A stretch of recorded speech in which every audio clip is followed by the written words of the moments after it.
Welcome to Freeology Friday. We are back. I am Derek Day, and he is. I am Aaron Tomlinson, and I need to apologize to our viewers for last week because I was the reason I couldn't, for whatever reason, get Restream to work at all. But anyway, here we are. Here we are, indeed, and I miss being online with you, man. It's like this is Me too. like one of the high points of my week is getting up here and chopping it up with you and sharing with the audience and everything. So I'm glad that you got things all worked out and everything, and here we are. Yep. So what's in the glass tonight? What is in the glass? Well, I have a drink that consists of vodka, a dash of Chambord raspberry liqueur, which is like some raspberries and cognac, basically, and Saint Germain elderberry liqueur. And I don't have a name for this. If you guys who are watching have a name for this, if you want to name this drink, we ought to do this as a segment, like just come up with some drink and say, hey, name that drink. And then there's a splash of orange juice in it, and here's what it looks like in its finished state. Nice. Well, I'm still under doctor's orders, so I'm drinking eggnog that has not been spiked. Okay. So I was telling you before we started the show, I'm over 100 days dry. Yeah. So how dry I am. Yeah. So I keep hoping I'm going to get a doctor's release here, but probably not until February because that's when I go back. So that's okay. You just get through the holidays, man. I hope that the whole dynamic around your family is such that you don't have to drink. No, I didn't. I'm fine. I'm good. I don't have to at all. I actually haven't missed it much except on Fridays. So yeah, it is what it is right now. So real quick, I got to do a shameless plug because I'm dressed up a little bit because I'm going out tonight. My buddy Charlie Red is playing at the Hard Rock Casino over in Catoosa, Oklahoma. So I'm going to go over there to that, check out Charlie for a little bit, and then I'm going to go over to Thelma's Peach in Midtown Tulsa and check out Tori Ruffin and Freak Juice. So I've got a big musical night planned, and so I'm excited about that, being hanging out with my friends and everything. So if you guys are in Tulsa and you want to check out some live music, meet me there or beat me there. Sweet. Nice. So what are we talking about tonight, Derek? Well, it's an existential question. Yeah. And it's one of these ones that I think presents a degree of difficulty for both the believer and non-believer alike. Mm-hmm. And it's this: who created God? Now, when you talk about humanity, you talk about humanity and the animal kingdom, the plant kingdom, all being created, or that they have evidence of creation. And this goes back to the watchmaker theory, right? That if you see a watch, you know that there was someone who was involved in the design and the construction of this watch, of this timepiece. Like if you pick up a watch that has a Rolex insignia on it, you know that Rolex made it. If it's Timex, you know that Timex made it. If it's Seiko, you know Seiko made it. And you can kind of go back to the creator. Similarly, you can look at a Chevrolet and you know that's made by General Motors, or a Bronco, you know it's made by Ford, or a Tundra is made by Toyota, and so on and so forth, right? So there's this whole evidence of the creator in all of these things. But, and I'm like Sir Mix-a-Lot, I like big butts and I cannot lie. And it's this: but what about God?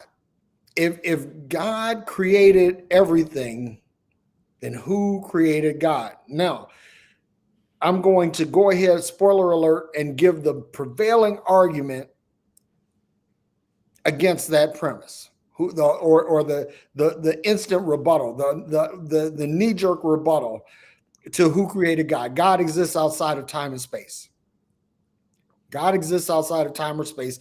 Therefore, the creation question does not apply to God. But again, if you look at order and you say that order is the hallmark of creation, and we used to hear this all the time in preaching circles, Aaron, God is a God of order. Yeah. Mm-hmm. God is a God of order. So if God is a God of order, who ordered him? And I have a whole lot on my mind about this. But that being said, I'm going to stop and kick it over to you, my brother. I'll tell you what, I was thinking about this topic, because we talked about this. We were going to do this last week. Yeah. And of course, I created difficulties for us there. But so I've been thinking about this, and it's really interesting being a human being, isn't it? I mean, we show up on this planet in these bodies, and nobody really knows, right? Nobody really knows who we are, why we're here, how we got here. Like, there's no good origin stories. Right. I've been talking about this a little bit on Sunday mornings about, origin stories and how they impact the way we give meaning to our lives. And yet there's no consensus. Right. And so to me, it's so interesting just being a human being and trying to figure this stuff out.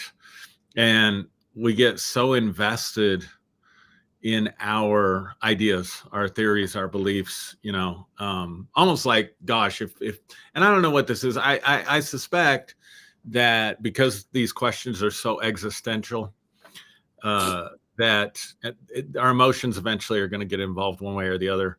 And people oftentimes, if they're challenged on these issues, it's like I need other people to agree with me so I can be right, because if I'm right, then I've got some sense of stability or some sense of meaning in my life. But at the end of the day, there's no consensus. I mean, you would think that, if you're born into this species of very self-reflective, very cognitive, intelligent life form, that there would be a record, there would be something. Mm-hmm. And there's not. And it's just really interesting to me. The whole debate, dialogue, conversation is really fascinates me. It fascinates me too. And I was thinking about this, right? Because you are one of the foremost teachers on consciousness, mm-hmm. right? And I appreciate and respect that. And one of the things that I think about in the context of this discussion is, at what point do we become conscious? Do we become conscious in the womb? Do we become conscious at birth? Does it take a few days or weeks before we're really aware? We develop an awareness of what's going on. And I was thinking about this, right? That in Genesis, it says, in the beginning, mm-hmm. God created the heaven and the earth.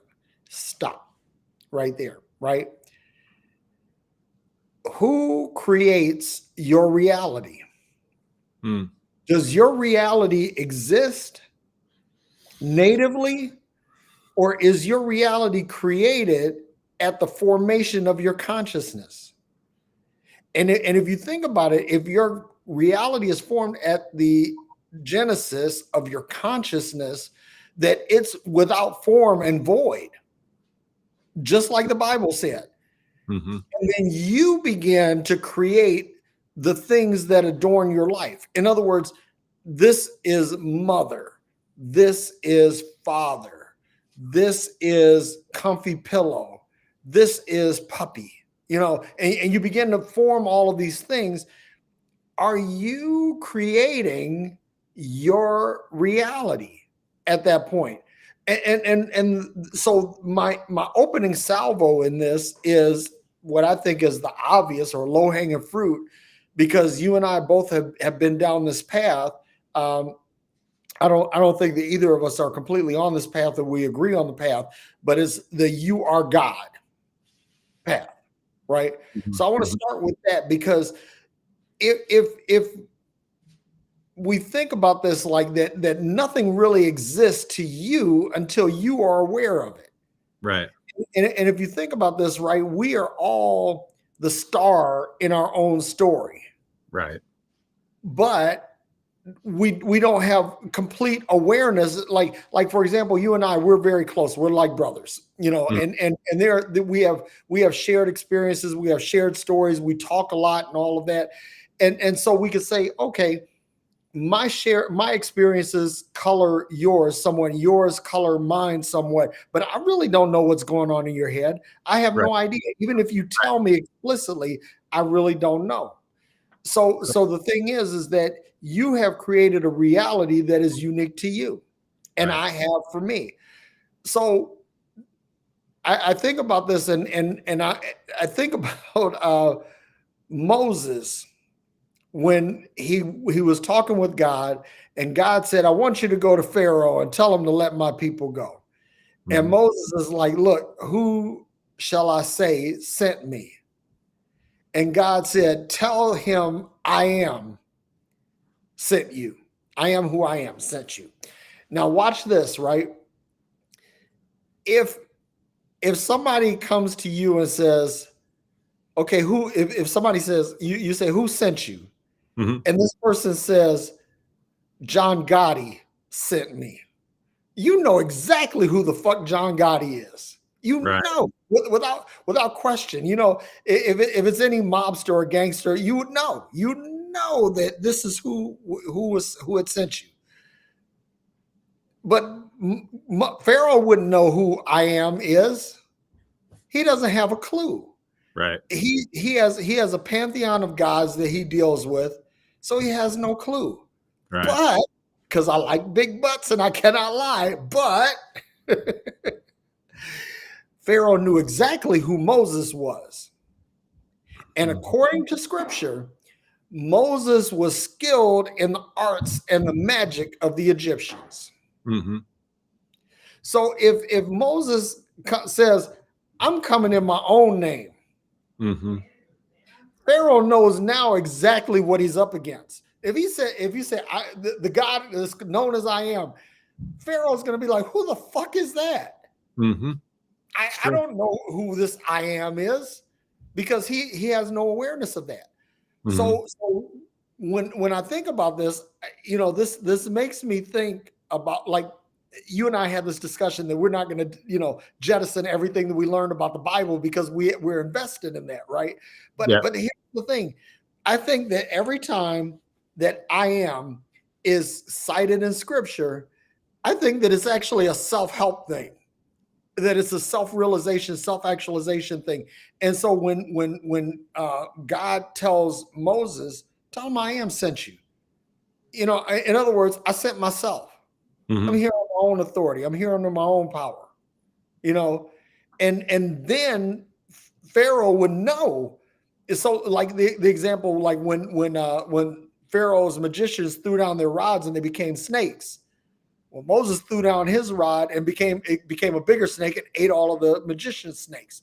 Okay, so that means that this attests to what the Bible was saying, that that Moses was aware of and taught in. He was steeped in the magic of the Egyptians. So all he did was he was a better magician, a better shaman, or a better mystic than the priests of Pharaoh were. So anyway, that's my opening thing, is like, first thing is like, okay, when do we in creation, is the creation story about us becoming aware of ourselves and our surroundings?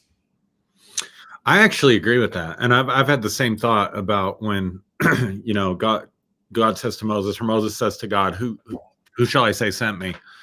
And he really does put it back on him. Like, I am. So I like that. Agree with that 100%. One of the things, this may be a little weird because I've never really heard anybody talk about this, but I think about this a lot and have since I was a child. But I wonder, why am I me? And here's what I mean by that.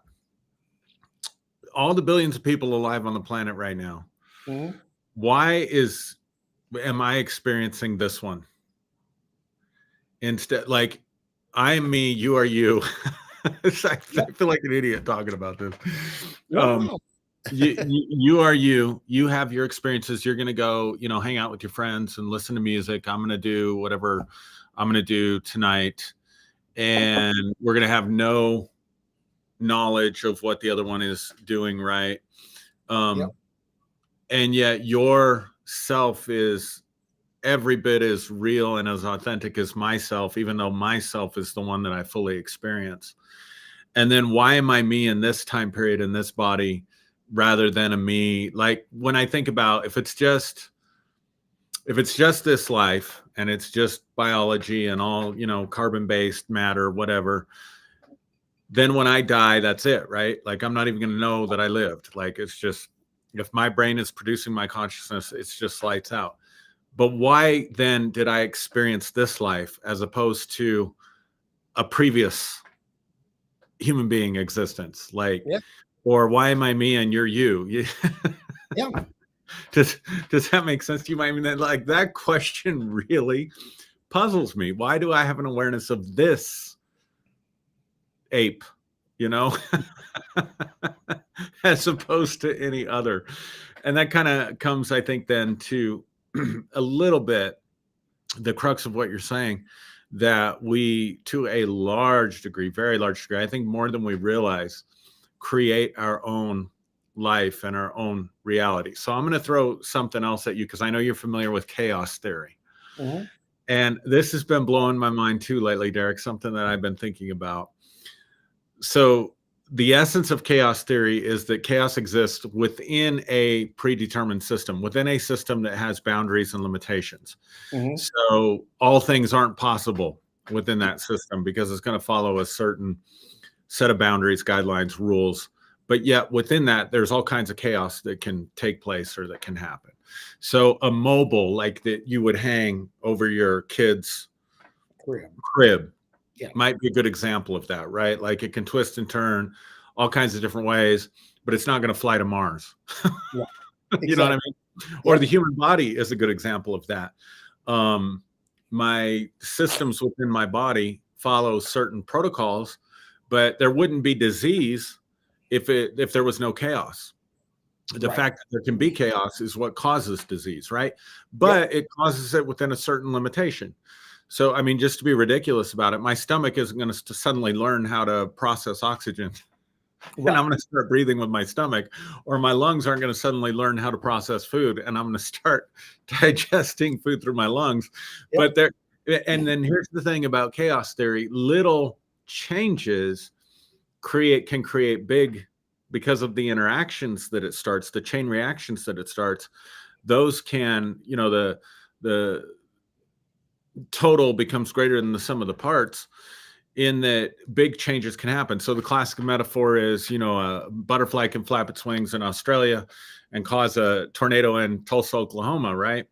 Through this sort of chain reaction that takes place within these systems. It's still deterministic, but there's still a bunch of chaos that can happen. And I've been thinking about this in light of, there's a whole system of magic out there called chaos magic. And the basis of chaos magic, what I like about it, there's no dogma. It's all based strictly on results.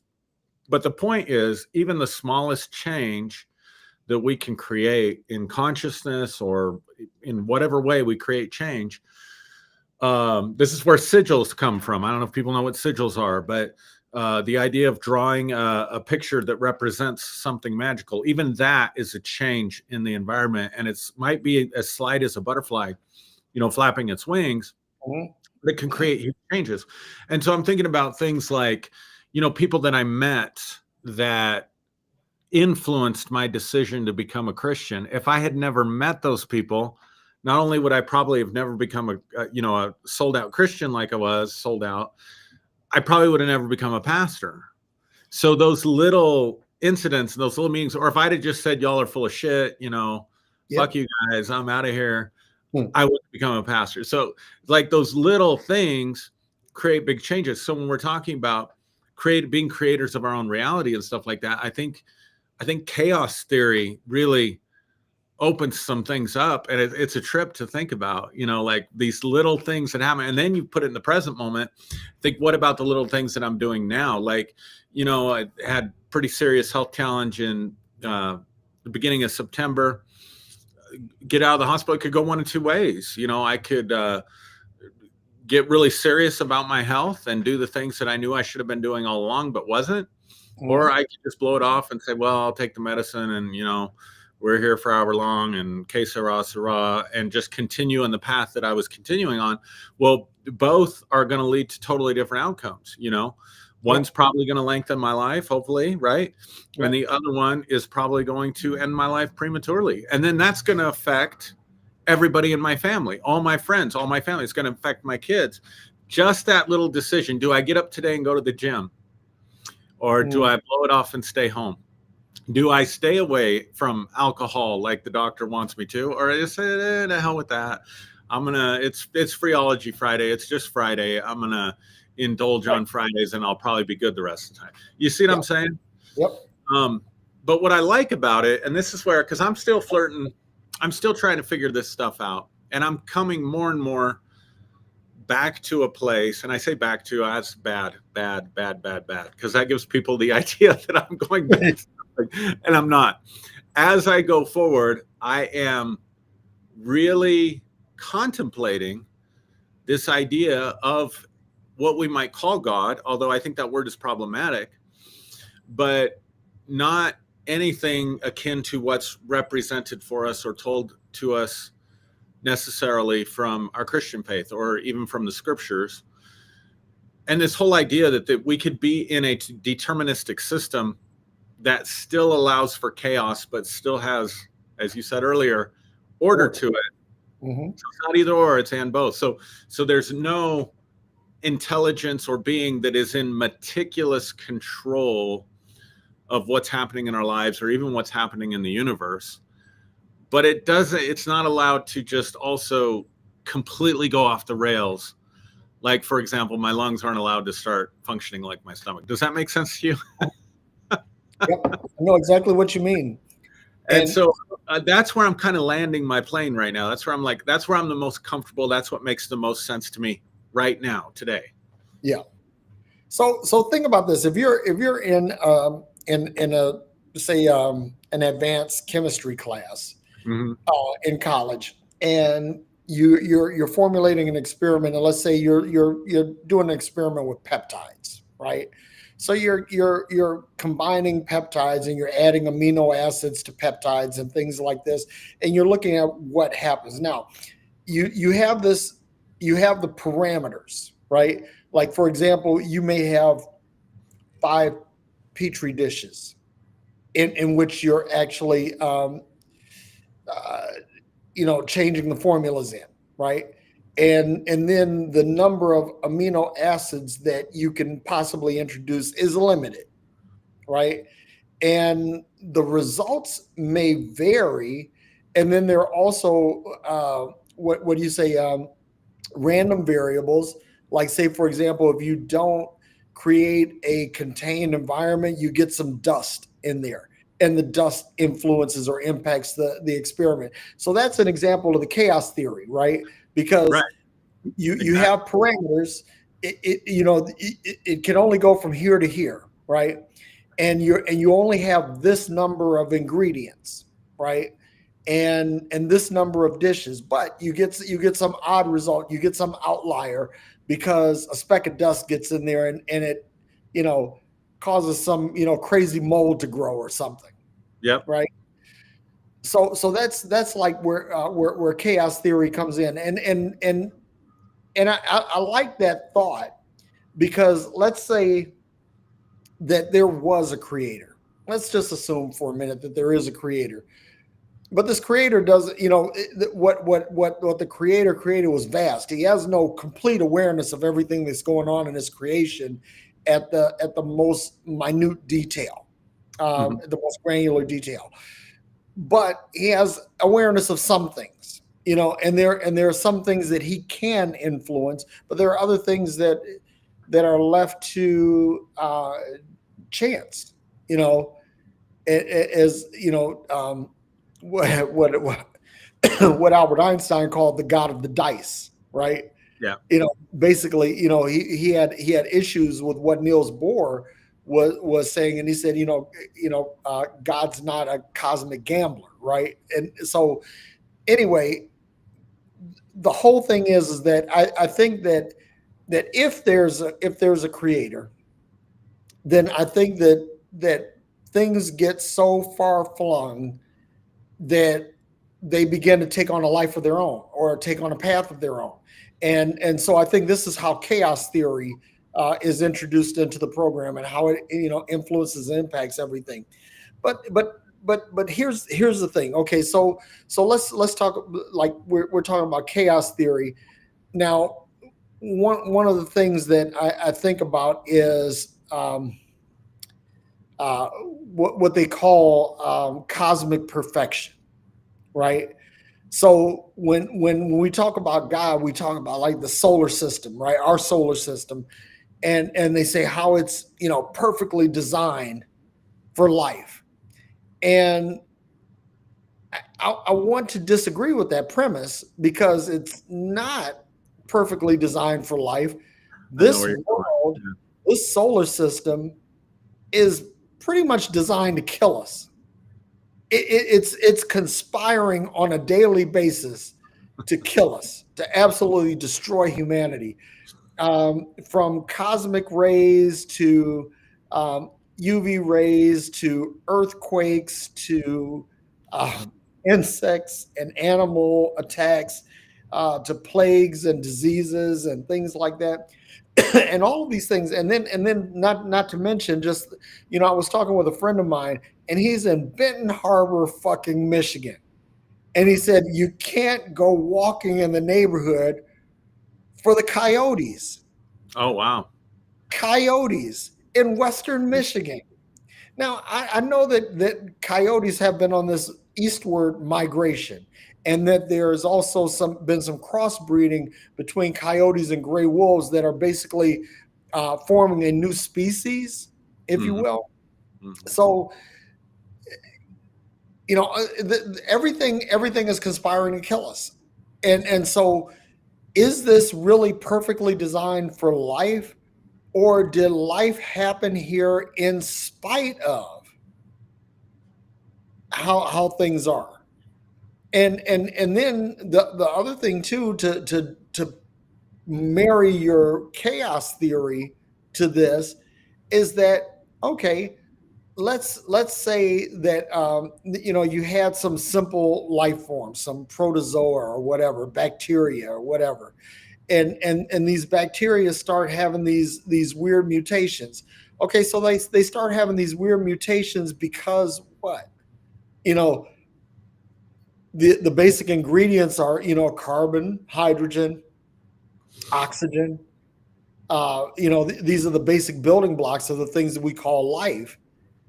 But what if something is introduced? What if boron or iodine or something is introduced to this, and now you get these strange permutations and mutations, and all of that's random, right?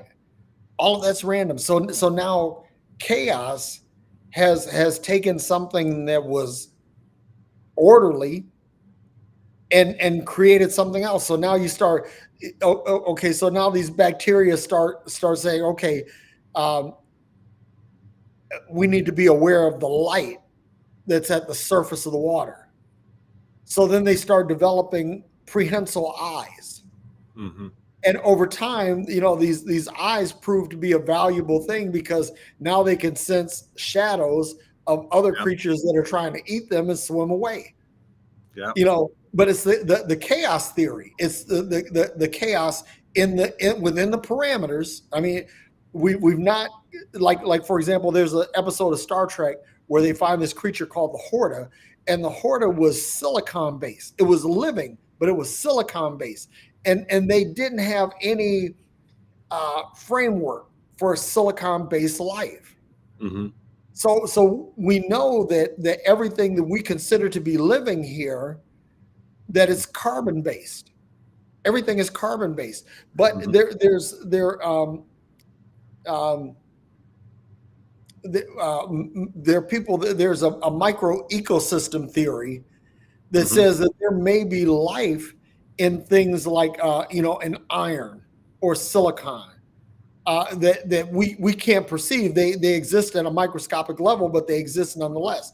So this is all like there are mathematical models that model this, but it hasn't been observed in real life.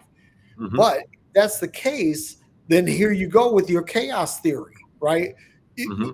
We have a parameter, a set of parameters that says, okay, all life as we know it is carbon based. But wait a second, now we just discovered something that's glass based, Mm-hmm. silicon based. Now what?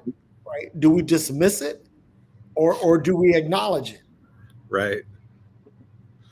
I'm listening. I'm looking, trying to find something, but I'm not having any luck.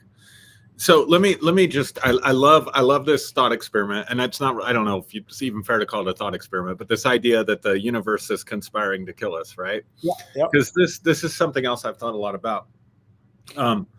Yet here we are, and life has been sustainable for millions of years, literally, on planet Earth.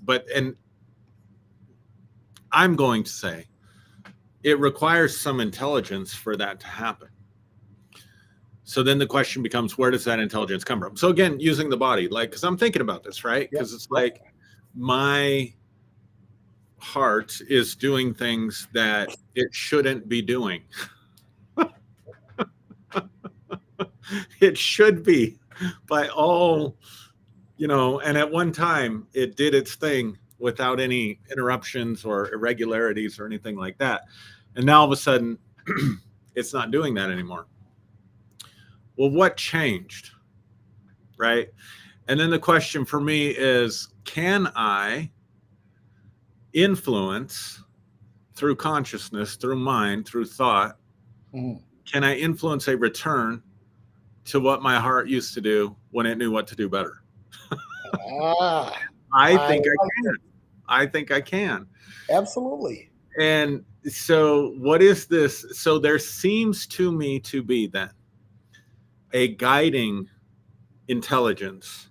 Now, when we talk about God, we talk about consciousness, because you bring up another great point. We assume that this intelligence, let's presuppose that it exists throughout the universe, but that it is consolidated in some sense, like one giant mainframe computer where you just type in, what's happening on Mars, this specific area, and it just feeds back the information because that information is consolidated someplace. Yeah. You're kind of presenting, if I'm understanding you correctly, the way I'm hearing it is, yes, we could say consciousness exists, but that doesn't necessarily mean that it's consolidated all in one place, or that there's one entity with a will that is organizing and controlling all of this. And that's an interesting thing to think about. That we could, in other words, we could come back and say consciousness is primary. It is base reality, the basis of what exists. Everything else is a result of, in some way, shape, or form, this consciousness. But it's clearly not in the same way that you're you and I'm me. We're not consolidated. We can interact and we can relate, but there's no consolidation. If somebody wants to know what you think, they have to ask you. If somebody wants to know what I think, they have to ask me, right? I can't just tap in. At least I haven't developed the power or ability to do that yet. Where I can just tap in and read your mind. So it's interesting to think about that consciousness, whatever it is, could be what the cause, for lack of a better way to say it, could be the cause of creation. That doesn't necessarily mean that it's consolidated as one entity that like I said, has a will towards something. So it's just fascinating. I mean, like I said at the beginning, this whole conversation is fascinating to think about, and all the different components of it. So, like, yeah, for sure, things on Earth are trying to kill us every single day, and can and should. And again, the chaos of it, like coyotes in Michigan, right? Or a pandemic, a virus that wipes a lot of people out. Something very small that gets started somewhere, whether it's in a lab or a bat or whatever, like what we just lived through, something so tiny, something so microscopic. And look at where we're at today. Look at all the changes that have happened in that system, right? And yet, on the flip side of that, life has been developing, evolving, maintained, and sustained on this little blue planet for millions of years. Yep. And potentially, I mean, you know, unless we blow ourselves up or something, it should continue. Yep. Continue and evolve to get better. Right. So I think let me just say this, Derek. I think some of it, I think we do ourselves a disservice if we don't understand that we all at the various times have a certain perception, and it is based on biases. I think we make too much sometimes of like confirmation bias or self-serving bias, where like it's built into the fabric of who we are. It just is. And both stories can make sense. You know, I can in my mind at least come up with an apologetic, let's say, for lack of a better term, for intelligent design and a creator, and I can come up with an apologetic just simply something as simple as this. People say it has to have a creator. Okay, well then who created God? Well, God always existed. God always was. God was base reality, right? Yep. Okay, well that takes a certain level of faith to believe. Yep. So the flip side of the argument could be, well, the universe has always existed. You know, the universe has just always been here. Both are the same principle. We can't prove one or the other necessarily. So whichever one we're going to choose or believe at the end of the day is going to be based on our predisposition, our preference, our limited experience and knowledge. So it is going to be based on our bias. If I have a bias towards believing in God, then I'm going to lean into God exists and God created this, and this is intelligent design. And if I have a bias against that or a reason to want to go against that, then I'm going to say, no, there's no reason to add a God here. There's just a universe here. Yep. And then if we say, well, you have to prove that God exists. So if over here I'm saying, well, God is not part of time and space, God is something other than material. But then over here, I'm going to say, well, we know God doesn't exist because you can't prove it to me that God exists. But the presupposition and the confirmation bias is, but you have to prove it using the laws of physics and time and space. Yeah. Otherwise, I won't believe it. And so it's just, at the end of the day, I just think we do ourselves a disservice. I think it would be great if we could just say, here's why I believe. I think it's important that we think through these things. I think it's important that we have critical thinking. I think we should let the evidence lead us and the best arguments lead us. But at the same time, when we come to these sort of impasses, I think it's good to recognize, hey, I'm choosing this because of these reasons, which aren't necessarily empirically sound on both sides of the discussion and argument. And that's cool because, you know, science, contrary to popular belief, science is not totally empirical. You know, what I mean by that is, like, for example, if you look at M theory or string theory, right? No one has ever observed a string. No, there is no empirical evidence of the existence of strings. However, they can be mathematically modeled, and therefore we say that the model suggests that this could be, and so when we say the model suggests, that is another way of saying faith. And I know that some people that In my scientific community, they're going to be a little upset with that. But when you haven't observed the thing, but you say, okay, I can mathematically model it. Well, one of the big arguments will be the Higgs boson.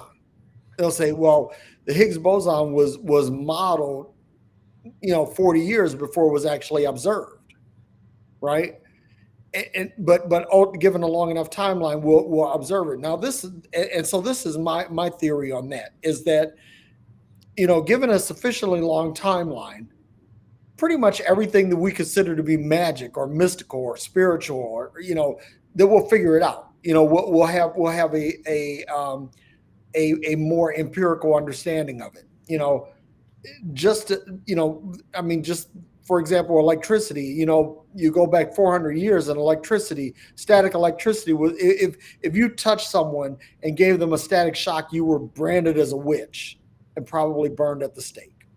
you know but we know now that just dragging your feet will produce enough static to zap somebody. Mhm. Okay, has nothing to do with witchcraft. It has everything to do with science. But it took us a while. It took us a while for the science to catch up with the magic.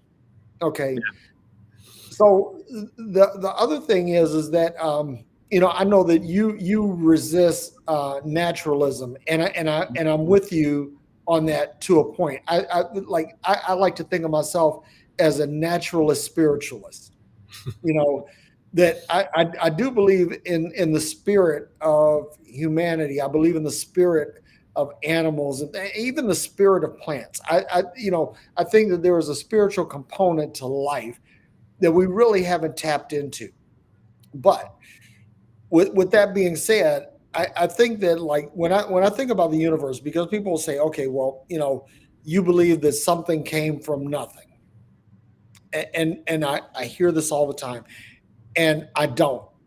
I actually have an explanation for it. I have a hypothesis for this, and that is that the universe is like a breath, that it's expanding and contracting Mhm. constantly. Mhm. And that when this universe finishes its expansion, its great expansion, it's going to undergo another great contraction, and all the matter of the universe will collapse into a singularity, which that collapsing will cause this massive nuclear explosion, and then the universe will expand again. And the reason I believe that is that the law of conservation says the energy is neither created nor destroyed. So if we, you look at the universe and its expansion, and even people like Neil deGrasse Tyson, they talk about going back in time far enough to the point where you can find the origin of the universe, where the Big Bang happened. But we are like at one point in the universe, and we see the universe expanding out toward us, right? But is it expanding just out toward us, or is it expanding out in multiple directions? Is it a true radial phenomenon, or is it just linear, right? And these are things that have to be taken into consideration too. But I say this, that we are not existing in something created from nothing. I think um, that's lazy scholarship, right? That when you suppose that something came from nothing, that is not what it is. That this energy that we experience, it came from somewhere, because energy is neither created nor destroyed, which means that if it's not created, if the energy is not created, then there's no creator. You see what I'm saying? It's like just a constant expansion and contraction, and the next iteration of the universe may be constructed in a totally different manner. Mhm. Instead of having a prevalence of suns or stars, we may have a prevalence of black holes, and the suns may be the exception to the rule. We may have silicon-based life that shows up in planets in the Goldilocks zone instead of carbon-based life. We don't know, Right. but we know that the whole something from nothing hypothesis, that is a really empty, it's a really hollow argument. So with that being said, um, I think that, like, if you could say as a believer that God is pre-existent, that He's always existed, then you can say the same thing about the universe. Now, one last thing before I shut up on this is that, when you start talking about, things being created, right? We know that energy has a preponderance to coagulate, congregate, aggregate into like units. Hmm. In other words, we know that hydrogen and helium atoms, when introduced to strong gravity, produce stars, right? And that these stars live for a particular time, and that when they die, they fuse and produce other atoms like carbon and chromium and iron and things like that, and these become the building blocks of life. So I've said, you and I, we've talked about this before, and I believe, excuse me, that energy is sentient. I think that that energy, basically consciousness, is energy that's had a long enough time to kind of figure out how to aggregate and collate into something, right? And when these somethings happen, like, this energy collates, aggregates, and says, okay, I'm going to be a galaxy, and from this galaxy I'm going to birth stars, right? And from these stars I'm going to birth planets, and Hmm. from these planets, in special cases, I'm going to produce life. And so then when this life begins to, uh, correlate and aggregate, it begins to produce Aarons or Derek's. That the energy says, I want to have this experience like this. Hmm. And the energy begins. So I think that, like what happened is that somewhere, somehow, energy decided that it was going to have this meat bag experience, that is us, that is humanity. And one happened, and maybe it was the male, maybe it was the female, I don't know which came first, but one, some more energy has showed up, say, hey, I kind of like that form. Let me shape up into something like that. And then this energy becomes a self-replicating, self-fulfilling, thing, right? And that creates humanity, or it creates dogs, or it creates trees, or whatever. So I think that all of us, every material thing is simply energy having a material experience. So when you were talking about, like, having hope, I really believe that whatever it is that our energy was doing before we assume this form, it'll be doing it after it leaves.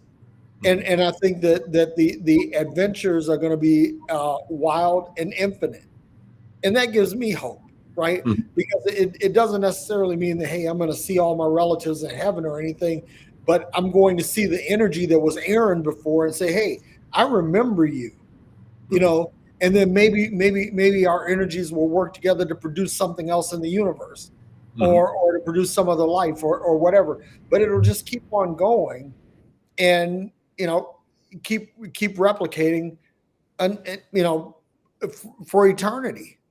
Hmm. And that's my thought on that. It's good stuff. I mean, there's a lot there for sure to chew on. Absolutely. Just an interesting side note. So the George Lamsa would be my source on this. So he he studies the Aramaic. He's probably like the world's foremost expert on Aramaic, ancient Aramaic, and the Peshitta, which is the Aramaic version of the biblical text. So we have the Greek version, we have the Hebrew version, and then we have the Aramaic one, the Peshitta. But his commentary on Genesis 1, he's very clear that, in his opinion, to the Middle Eastern mind, the ancient Middle Eastern mind, and if you can get past the limitations of like Latin languages into the older languages, that Genesis chapter 1 presupposes an eternal existence of the universe, which I think is really interesting. So Genesis 1 is not God creating out of nothing, but it's but the way they would have understood it, if I'm understanding correctly. So this is like how many degrees of separation, right? So Yeah. This is George Lambs's interpretation of a dead language, and my interpretation of George Lambs's interpretation is that substance, if we can call it that, out of which things were formed was a non-material substance. So my issue, like, as far as like naturalism and stuff, I just think there's more to the world than what can be than what this material world as we understand it, know of, consists of. That's it. Absolutely. I'm totally on board with that. But something that's interesting, just to kind of change the topic a little bit. The other thing I've been looking at lately is this whole area of, I don't want to call it parapsychology because that would be the wrong word, but there's an area of science that is studying what we would call paranormal experiences or whatever, and it's gaining traction and credibility unlike never before in a lot of academic circles and stuff. And I find that really interesting. So I'm going to throw this out. I don't even know why I'm doing this. Probably opening a can of worms. It doesn't need to be. No worries. But I just this is from Rice University. There's a gentleman out there named Ray Hernandez, who is the director of Consciousness and Contact Research Institute. And I've been reading some of the papers that they've published. And the institute consists of, this is just what Rice University says about it. Consciousness and Contact Research Institute is an academic research institute comprised of more than 25 PhD academics, medical doctors, and researchers whose mission is to explore the relationship between consciousness research and the phenomenology of, quote, paranormal experiences, end quote, what CCRI calls the contact modalities. Now, not just because I've been reading these papers, but here's an interesting thought, because you're saying given a sufficiently length of time that we'll figure stuff out. I agree with that. That makes sense. This is going to make one of our friends like come out of their skin, and I love it because I love triggering them. But if we presuppose the existence of alien species, non-human intelligences, societies or civilizations that have existed much longer than humanity, or at least are at a level of technological, intellectual, and spiritual evolution that far surpasses our own, then one could presuppose from that they have been given the sufficient length of time to figure some of this stuff out, right? Yeah. And so what this group has done, this Consciousness Research Institute, their hypothesis is this. It's a very interesting hypothesis. What they did was they looked at people who claim alien abduction, and they've done surveys. Edgar Mitchell, he's got his own institute. I can't remember what it's called. Institute for Noetic Sciences, I want to say, but I think that's the one Edgar Mitchell founded. But Edgar Mitchell, the astronaut? Yeah. Okay. They did a survey of people who had or claimed to have had UFO abduction experiences, right? And it's a really extensive survey. And then they compared it to people who claim to have had near-death experiences. And there's tons of published works on near-death experiences, yep. Thousands, literally. And then they compared it with people. I'm trying to remember. Oh, that were like part of the what was that thing that the government was doing? What was it called? Where they were doing remote viewing and working with Or psychic MK ability. Ultra. Yeah. The MK Ultra people Yeah. and their experiences. And so what they did was they took near-death experiences. They took like people that can remote view or whatever, and some of the research that's been released and declassified that the CIA did. And then they took people who claim to have been abducted by aliens, and they looked for what was similar in these experiences and what was different in these experiences. Mm-hmm. And so their hypothesis was, after looking at this, that there was enough similarities across the spectrum of all these experiences that they could be studied as one phenomenon. And then that led them to the conclusion that consciousness is base reality and that all of these are experiences of consciousness. But what I find so interesting is that the vast majority, something like 72% of the people who claim to have had abduction type experiences, their testimony is, their claim is that there was a spiritual component to those experiences. And one of the things that's, I think, beyond debate at this point is people who claim near-death experiences have a significant shift and change in their attitude and their beliefs, and they do become more spiritual. They become less afraid of death, et cetera, and so on. And something as high as 72% of the people who responded to this survey anyway, and there was thousands that responded to this survey, who claim to have had alien abductions, have had the same kind of shift and change in their attitude towards what some might call a more spiritually evolved state of mind, where life has more meaning, they have more compassion. Things like money and position and power, typically things that we assign to the ego, become less important to them. They lose the fear of death, a lot of this stuff. So it's just fascinating to me that people who have explored arenas of consciousness that heretofore have not been explored sufficiently in that length of time that you're talking about, are coming back and reporting the same types of results from the experience, even though the phenomena itself was very different. It's different. Yep. So just interesting. I think about this like the holy grail of physics is the unified field theory, right? That everything has this common field, and that everything exists as a wave or a particle in this unified field, right? And who's to say what the particle will look like, or what the wave will look like, or that when the wave function collapses in the field, what it will collapse to. And I think all of that is like uncharted territory. So when you start talking about people having they ascribe it to a spiritual experience. Well, think about this: if you know nothing about unified field theory, if you know nothing about particles or waves within the field, then this is going to be a spiritual experience for you, because this is the only way that you are able to quantify or to articulate that, right?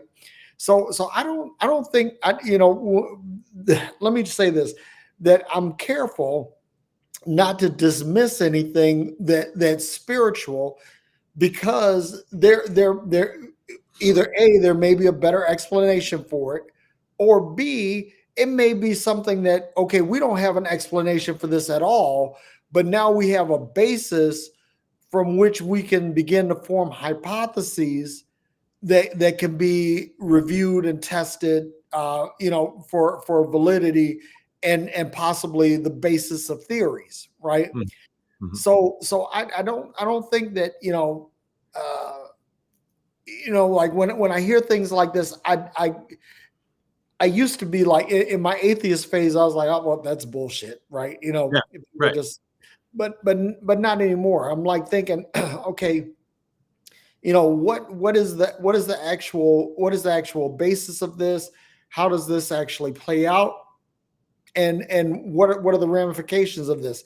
And you have to take all of those things into consideration, because it could be the basis of something new. And again, like I said, I believe that given a sufficiently long timeline, that we'll figure things out. Now, that being said, I want to throw out the last leg in this bar stool, and that is the whole Anunnaki thing. And to be honest, we could do a whole show on this, but I want to say this, right? The first of the 10 commandments is, I am the Lord thy God, thou shalt have no other gods before me. It's the first commandment of the 10, right? Where do these other gods come from? Who created them? What is their role in this? How did they become gods? And how is it that they pose any threat to Yahweh, right? Because Yahweh is supposed to be the God of gods, right? So that's the last part I want to throw out is, what about other gods? I mean, and so like if you think about like the Hindu pantheon is really, really diverse. That there are over 1 million known gods in the Hindu pantheon, right? So who's to say that maybe the Hindus have it right? That there is a pantheon of gods, and that there is a God above all gods, or there's a God that's proven himself or herself to be more powerful than all the others. And if that's the case, does that lend more credence to a created God or a pre-existing God? And that's my my last thing. That's a preview to part 2 of this, isn't it? Maybe. Let me just say this. I am fully persuaded, and I mean fully persuaded, that there is a non-physical aspect to reality. Yep. It's not energy. With you on that. Not a field. No, let me just tell you what I believe. I know what you believe. I'm telling you where I'm at. I'm 100% convinced that there is an aspect of reality that I would call conscious, that has nothing to do with fields or energy or atoms or anything like that. It's its own thing. Okay. And I think that's where the dogmatism of scientific materialism, where I part ways with that. Yep. If that is correct, if people will just presuppose, this is my presupposition, and a supposition for those, because I got some criticism about this from one of my videos.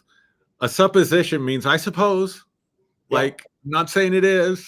I'm not saying I know that I know. I'm just saying I'm 100% persuaded. Yeah. But I also know, I'm consciously aware, it's a presupposition. Yeah.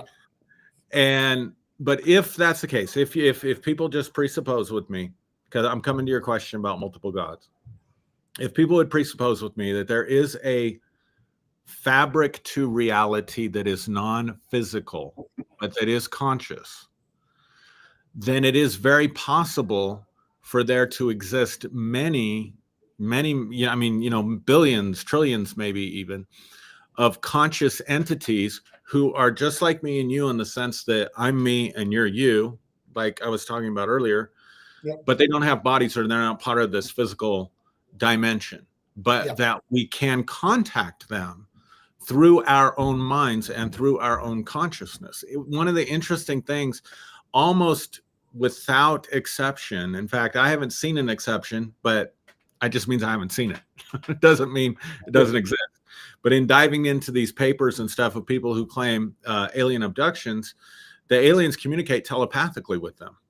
Yeah. And if you think about it, how would they know to speak English, or how would they know to speak Spanish, or how would they know to speak Russian? So almost without exception, there's some kind of telepathic communication. So I do believe in not only a realm that we could call spiritual, right? That's not part of the physical universe at all. It's something completely different. and something completely other. And that explains the hard problem of consciousness. And that because we have consciousness, we are tapped into that.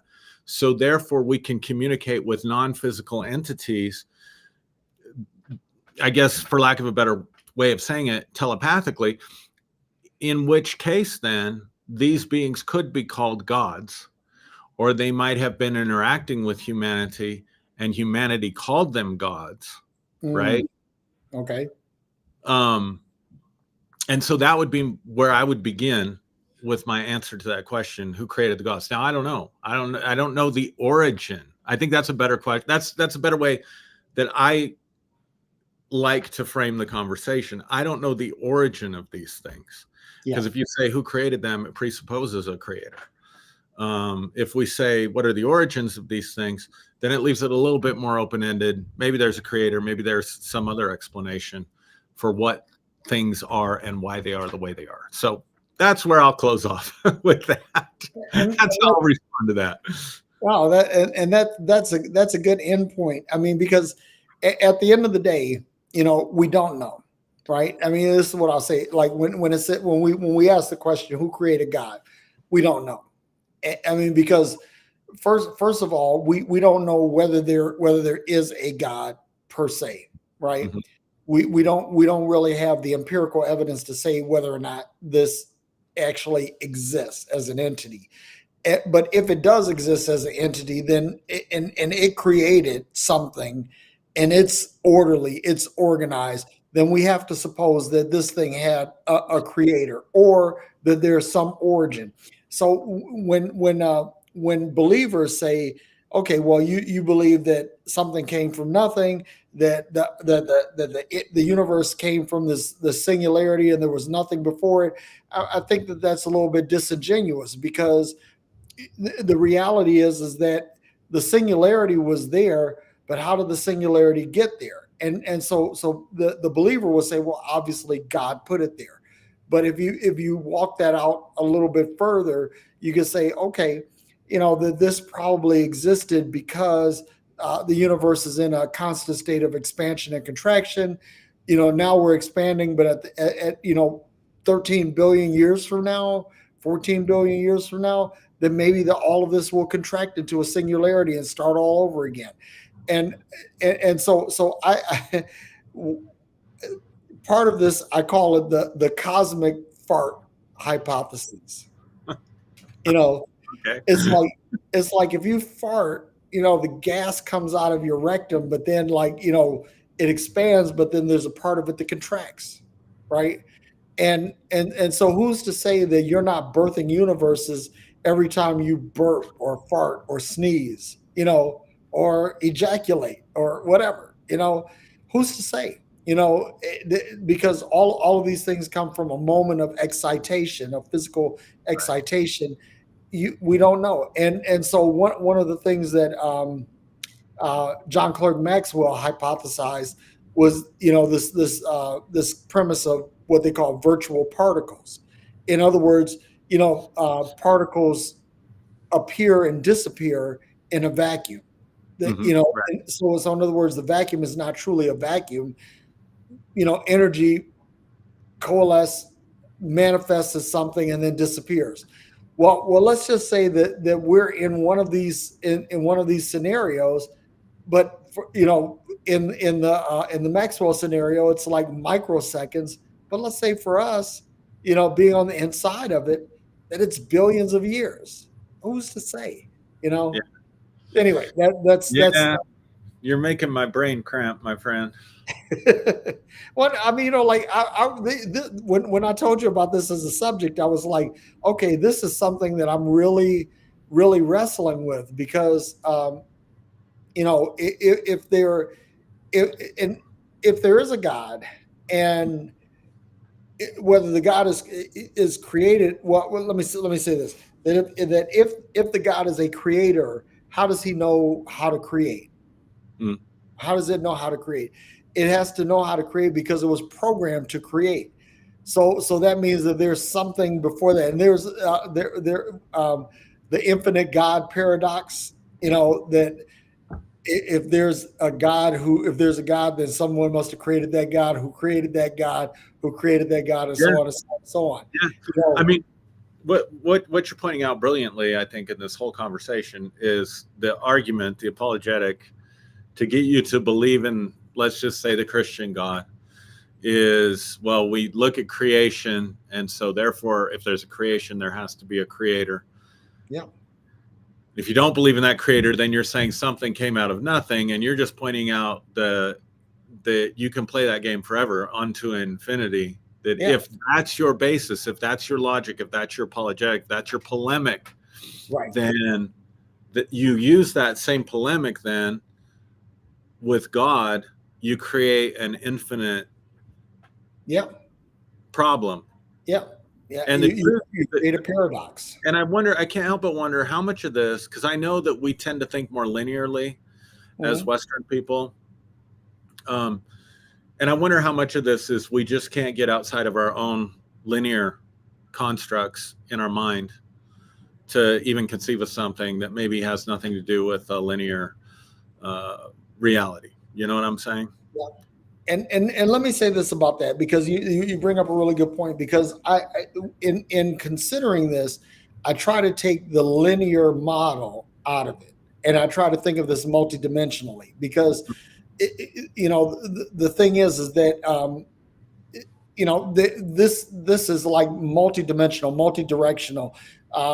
There are many ways of approaching it, right? And many ways of expressing or attempting to solve it. So I try to disabuse myself of linear thinking when I contemplate this, because this is something that, if you're going to ask this question, you can't ask it in a linear sense. You can't look at it with the logic that you apply to everything else. You have to look at this multidimensionally. You have to look at this from the standpoint of Yeah. uh, not just, okay, like, not just what we think. Okay, I see a car. I know somebody designed it. I know somebody engineered it. Therefore, someone manufactured or created it. Well, yeah, that's fine. But now we're looking at something that is more esoteric, that's more existential, and you can't just look at it like that. It's like, okay, now we need to do some careful juxtaposition between God, between consciousness, between the universe, and you have to look at all of this and you say, okay, what is the prime mover in all of these cases? And Right. so I try to make sure, because when you talk about linear thinking, I want to make sure that everyone understands that this conversation is not born of a simple linear thought. Great. Good stuff. Yeah, man. Enjoyable conversation. Love it. Likewise. This was good. This was good. So, like I said, if you're in Tulsa, I'm headed over to the Hard Rock Casino in Catoosa.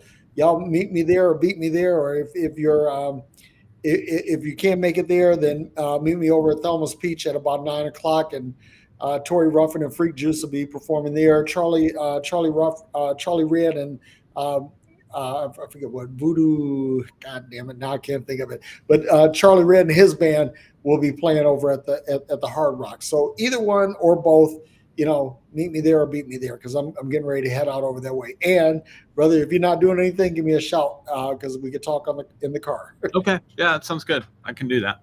All right.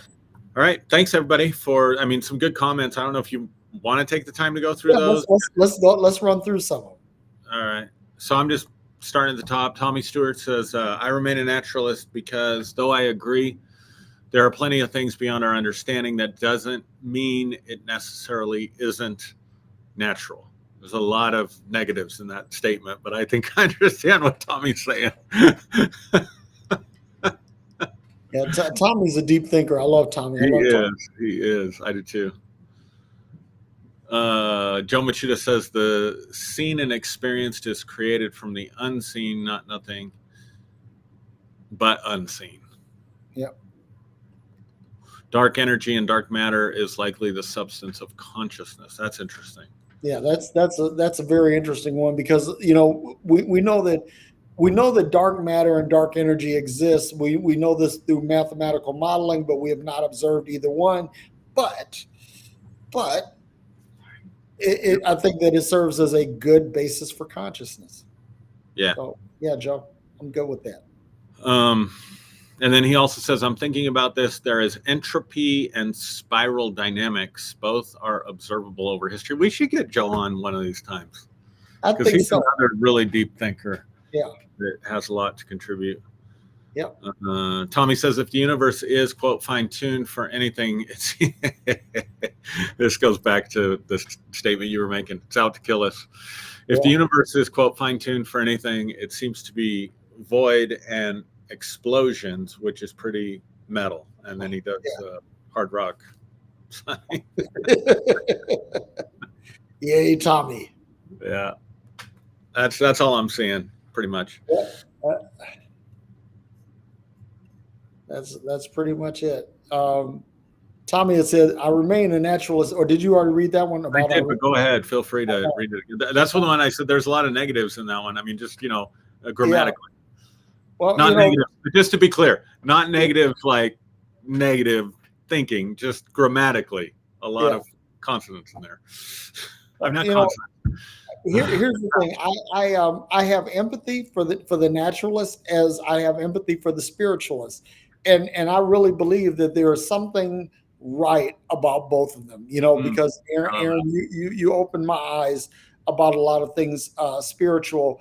But going back to something we said in the conversation, I believe that spirituality is just another form of energy. We haven't quantified it yet, but this is something that I believe I believe is a whole part of energy not being created or destroyed. That when we have experiences with the paranormal, that this is our tapping into a well of energy that we have not yet really developed a clear understanding of. I definitely believe there's something akin to energy or something akin to energy that we have not developed the capability of measuring yet. That is there. So I agree. Yep. It might be a little more nuanced in the way I would put it, but I agree 100%. No. But I do believe that when someone says that they have a spiritual experience, that they experience something paranormal or supernatural, I don't dismiss it out of hand. And it's so funny that as a Christian, I used to dismiss these experiences unless they could be validated by Scripture. I would dismiss them out of hand, and then when I became an atheist, I dismissed them out of hand. But since I've graduated from both of those camps, I see it differently now, and I don't dismiss those things out of hand anymore. Yeah, classic example of thesis, antithesis, and then synthesis. I like that. It's a perfect example of a dialectic. Yep.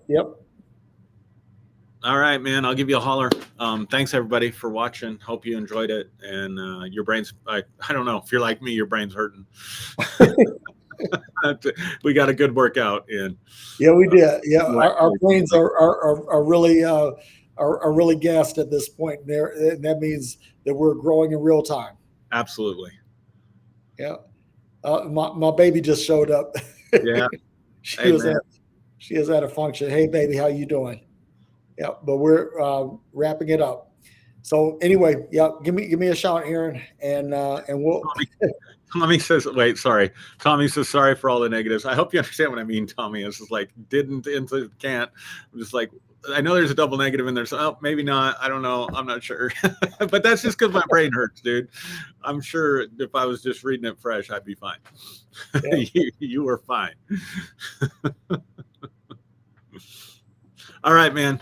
Love you. All right. Love you too. Piece of hair grease.